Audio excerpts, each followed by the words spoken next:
Sur les réseaux sociaux, aider peut déranger, réussir peut irriter. Aujourd'hui, on parle de ces insultes gratuites à l'endroit de ceux qui osent s'exposer. Et comme beaucoup d'autres, notre invité du jour, le coach Issa Démé, est victime de cela au quotidien. Et on en parle tout de suite, sans filtre.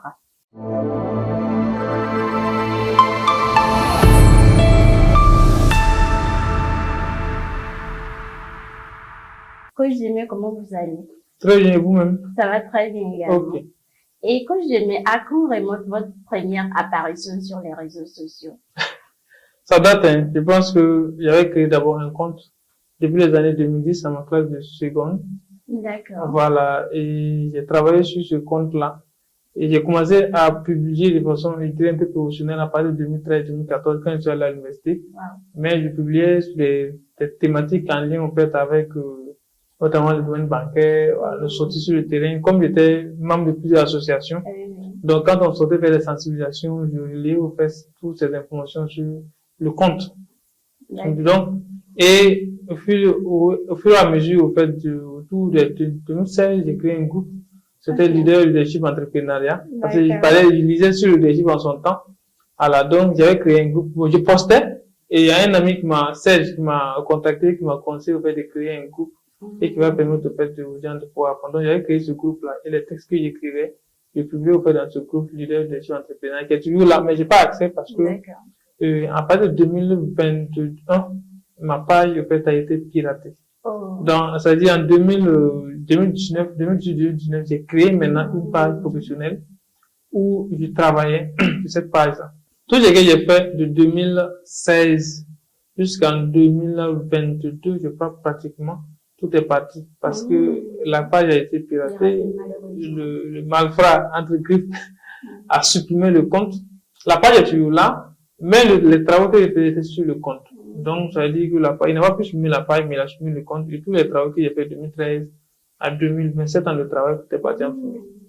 Voilà. Donc, le groupe est là, mais je n'arrive plus à avoir accès au groupe encore. Voilà. Donc, c'est l'entour sur les réseaux sociaux. Et est-ce qu'en ce moment, vous avez en fait des attaques sur les réseaux? Non, en fait, les attaques viennent quand tu commences à avoir la célébrité. En fait, quand je commence à avoir la célébrité, maintenant que des gens, en fait, je dirais quoi, de mauvais augure apparaissent. Leur but n'est pas, au fait, d'apporter quelque chose. Leur but seulement, c'est de nuire. C'est-à-dire, comme on le dit, que là où, au fait, il y a du miel, il y a aussi des abeilles. Clairement. Donc, quand vous commencez à avoir la célébrité, sinon, au départ, ils sont là assis, ils se disent dans leur cœur, il va échouer. Il va pas aller loin. Maintenant, quand ils se rendent compte maintenant que, réellement, ce qu'ils avaient prédit là ne marche pas, c'est là maintenant qu'eux prennent la devanture des choses et commencent maintenant à faire des commentaires négatifs. Mais est-ce que vous pensez que le fait que vous soyez exposé ne leur donne pas aussi le droit de critiquer? Justement, c'est ce que j'ai dit. Là où il y a du miel, il y a des abeilles. C'est-à-dire, si tu sors, si tu décides au fait de pouvoir t'exposer, il faut te préparer psychologiquement aux critiques et aux injures. Donc nous, on a été psychologiquement préparés à ça. C'est pourquoi on dit que la célébrité se construit sur le long terme. On ne se lève pas un coup pour vouloir être célèbre. C'est-à-dire que ça se construit. Et le premier élément que quelqu'un de célèbre doit avoir, c'est la dimension d'esprit. C'est-à-dire il faut être mentalement fort parce que autant que ça va donner, vous allez avoir des gens qui vont vous aimer, autant aussi vous allez avoir des gens aussi qui disent que vous ne méritez pas d'être là où vous êtes. Donc par conséquent, si ils ont prédit, ils ont envoyé les énergies négatives et que vous n'avez sans doute pas eu d'effet, donc ils vont passer le temps maintenant à pouvoir critiquer. Et ceux qui critiquent sur les réseaux sociaux, en général, ce sont des gens qui ont une frustration. Ce sont des gens qui sont aigris. Ce sont des gens souvent qui, quand ils se lèvent, ils ont des problèmes. Ils savent pas vraiment où déverser ces problèmes-là. Donc, quand ils viennent voir un post de quelqu'un, peut-être qui n'a pas leur âge, mais qui commence peut-être à dire qu'il va enseigner la recherche, et commence à voir quelqu'un qui n'a pas leur âge, qui a peut-être beaucoup d'abonnés, et voir quelqu'un qui n'a pas leur âge, qui voyage, et voir quelqu'un qui n'a pas leur âge, qui anime des promotions, des conférences. Leur seul moyen, c'est de se défouler. C'est-à-dire que le gars, souvent, ce qu'il va dire n'a rien à voir avec ce que tu postes. Et généralement, même, quand ils sont en face de ces personnes, ils n'oseront pas, en fait, tenir les mêmes propos qu'ils font. C'est même pas quand ils sont en face. Ils peuvent même pas être en face. Ils peuvent pas être en face. Puisque, ceux qui critiquent, généralement, moi, je prends toujours le soin. Je réponds pas. souvent je réponds juste souvent pour rigoler en passant. Parce que souvent aussi, il faut avoir du respect pour ceux qui ne critiquent pas. Parce que, voilà, eux aussi, autant qu'on t'insulte, il faut dire que la douleur ça fait mal aussi à ceux qui sont acceptés. Alors, il y a un qui m'a écrit une fois pour dire, mais coach, s'il vous plaît, est-ce que vous pouvez supprimer les commentaires négatifs sur votre page? Parce que j'ai mal quand il parle regarder cela. Donc, ça veut dire que la personne, moi, je n'ai même pas vu le commentaire. Et quand il a vu que je suis allé lire les commentaires pour voir effectivement que le gars a écrit près de 2 pages. Si on les met sur une feuille A4, ça peut être 2 pages. Wow. C'est un peu comment. Et puis, j'ai fait des recherches sur lui. En fait, ce que les gens oublient, c'est que on peut les retrouver. Clairement. Et si on les retrouve, on peut, au fait, déposer des plaintes contre eux et ils seront poursuivis. Et ce monsieur-là, j'ai pris le soin de chercher. Et j'ai compris que c'est un cadre d'un ministère de la place. Et c'est un cadre d'un ministère de la place. Wow. Bon, les autres gens, des personnes qui sont dans l'administration, qui ne foutent rien, entre griffes, ou payer mes mots, ça veut dire qu'ils ne font rien de bon. Comment toi, en tant que cadre de l'administration, responsable de service, tu vas oser t'asseoir, prendre tout le temps, et t'asseoir, rédiger un document, et c'est-à-dire, pour rien que pour insulter quelqu'un sur 2 pages. Une personne que tu ne connais même pas. Que tu ne connais même pas. Donc, ce jour-là, j'ai fouillé, et à travers, en fait, je suis allé trouver que c'est un cas d'un ministère de la place qui était là. Mais, quand on regarde sa vie, on sent que le cas, ça va pas au fait. Ça va pas. Alors, donc, c'est cette frustration-là qu'il est venu déverser. Donc, généralement, chez qui même ça va, ils n'ont pas le temps, en fait. Ils sont tout le temps occupés. Justement, c'est pourquoi on prend pas le temps de les répondre parce qu'on sait que ce sont des gens qui ne connaissent rien. 2, qui n'ont rien à faire. 3, qui ne valent même pas la peine d'être répondus.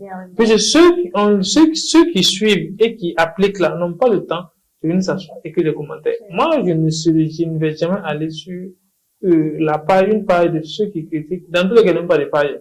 Quand vous pouvez voir leur profil, c'est soit une photo depuis 10 ans qu'ils ont publié. Alors, les gars, ils ne publient même pas.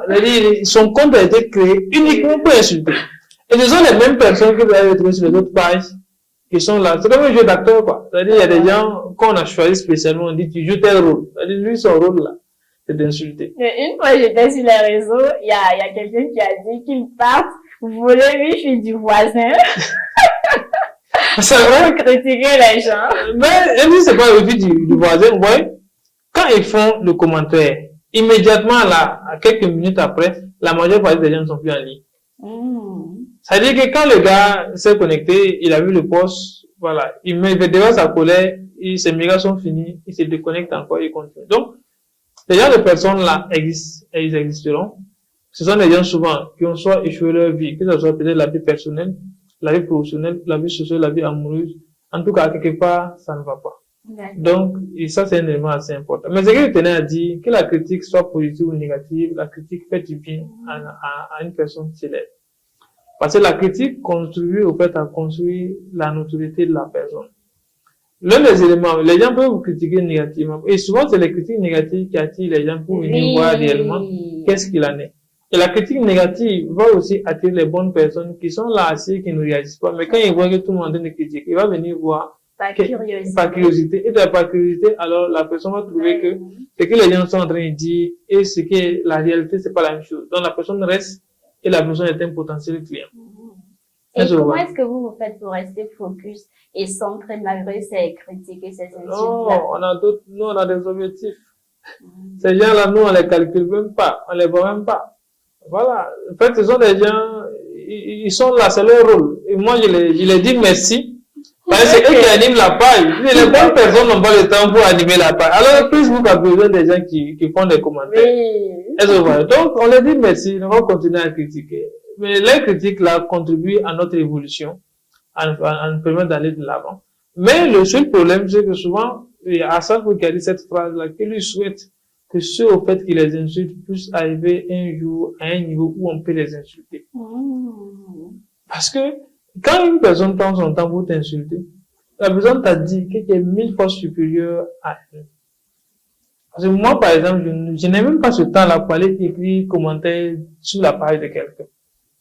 Donc, il faudrait qu'ils arrivent à un niveau où on peut aussi les insulter. Pour que quelqu'un s'accepte pour t'insulter, c'est pas donné à tout le monde, on n'insulte pas tout le monde. Il faut arriver à un certain niveau pour que quelqu'un s'intéresse à ta vie. Avant d'insulter une personne, il faut s'intéresser à la personne. Ces gens-là prennent le temps de regarder les vidéos là entièrement, avant d'écrire leurs commentaires. Ça veut dire qu'ils s'intéressent. Oui. C'est pour ça que c'est très important qu'ils s'intéressent. Maintenant, il faut qu'eux aussi ils arrivent à ce niveau-là. Malheureusement, avec de telles intentions, ils vont jamais arriver à un niveau où les gens prendront le temps de les insulter aussi. Mais quoi, je pense que tout s'enseigne. Oui. Même le fait d'être sur les réseaux sociaux, ça s'enseigne. Mais vous, en tant que coach, quel message, parce que je peux dire que la plupart du temps, c'est vrai que vous avez donné l'exemple du cadre et tout, la plupart du temps, ce sont des jeunes. Voilà, ils sont peut-être égarés et tout. Quel message, en fait, pouvez-vous les donner pour une éveil de conscience? Non, déjà, c'est de leur dire que avant toute chose, avant de critiquer, il faut toujours chercher à comprendre. Leur seul problème, c'est qu'ils ne cherchent pas à comprendre. Si quelqu'un a fait un message, en fait, les réseaux sociaux, c'est quoi? Les réseaux sociaux, c'est ce que les journalistes appellent un chapeau. Quand vous prenez le titre d'un journal, c'est ce qu'on appelle le chapeau. Le chapeau est, en fait, le texte souvent d'un ou deux paragraphes qui va peut-être attirer les gens. Donc, les publications que nous faisons généralement, ce sont des chapeaux que nous faisons dans l'optique d'attirer les gens. Mais derrière, il n'en est rien. Donc, celui qui est de l'extérieur qui se fie de ces chapeaux-là, perd son temps. Est-ce que vous voyez? Il faut, et le fait de ne pas être mentalement fort, ou de ne pas être intellectuellement fort, pour pouvoir comprendre, ça ne vient pas de nous. Est-ce que vous voyez? Donc, ce sont les gens qui sont limités mentalement.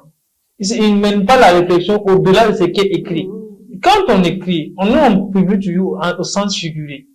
Et ils prennent au sens propre. Mais comment on va les expliquer? Donc, ça veut dire qu'ils ignorent. Donc, la station que je tiens à dire à ceux qui critiquent là, d'un, ils n'ont pas cherché à comprendre. Deux, ils n'ont pas s'instruire. C'est, en fait, c'est le manque d'instruction, en fait, de culture générale qui amène tout le temps à déverser sa colère sur les gens. Sinon, ceux qui raisonnent prennent toujours le temps de dire que s'il a dit ça, c'est qu'il y a ça derrière. Ils n'ont qu'à s'instruire, c'est pas un manque je dirais qu'un manque de connaissances, ils réagissent comme ça. S'ils arrivent à accepter la connaissance, ils pourront. Ou écrire un commentaire pour expliquer. Quand vous écrivez un commentaire pour poser une question, l'auteur de la publication va toujours prendre le temps, en fait, de pouvoir vous répondre. Mais, on dit qu'à toute personne convaincue contre sa volonté ne changera pas d'opinion. C'est ça aussi le problème. Ces gens de personnes-là ne sont pas à conseiller, puisqu'ils sont convaincus de leur médiocrité. Ils sont convaincus que leur médiocrité est la voie. Tout ce qu'on leur souhaite, c'est de continuer cette voie-là, parce que c'est un tout qui fait la beauté dans le monde. Si eux, ils ne sont pas là aussi, nous, on n'aurait même pas fait une émission. C'est ça. Ça veut dire qu'ils ont aussi leur sens d'être. Donc, ils continuent à faire leur jeu. Ils récolteront, en fait, le côté négatif de ce qu'ils sont en train d'estimer. Parce que si vous passez du temps à insulter quelqu'un, la personne ne vous voit pas. Les injures que vous êtes en train de dire vous reviendront. Nous, on est là pour aider les gens à évoluer, pour les aider. Donc, on s'intéresse à ceux qui veulent évoluer, mais pas à ceux, en fait, qui sont dans, en fait, leur zone de confort, qui ont créé ce qu'on appelle une zone de stationnement d'échec et qui se complètent dans cette zone de stationnement d'échec-là. Ils ne vont pas continuer à échouer. Nous, on évolue et on évolue à ceux qui veulent évoluer. Merci, coach. Coach, nous sommes au terme de cette émission. Est-ce que vous avez un dernier mot à ajouter? Le dernier mot à ajouter, c'est quoi? On dit, on a toujours tort d'essayer d'avoir raison devant les gens qui ont toutes les bonnes volontés de penser qu'ils n'ont pas tort.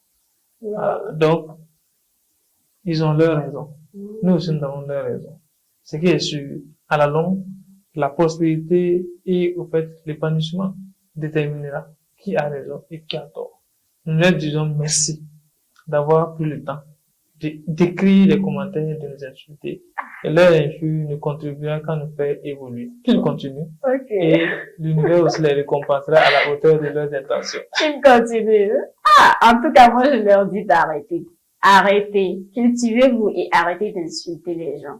Ça va beaucoup vous aider, même dans votre vie professionnelle.